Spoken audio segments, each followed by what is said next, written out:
Meantime, Nebraska's only Jewish academy is lending a helping hand to families overseas as the war continues to unfold.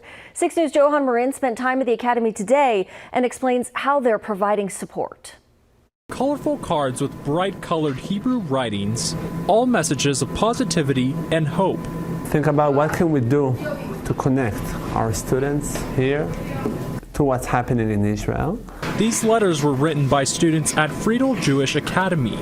Instructors Eitan Ziv and Tal Uzi came up with the idea when they asked their students how they could help Israel. Everyone has their own responsibility to do something.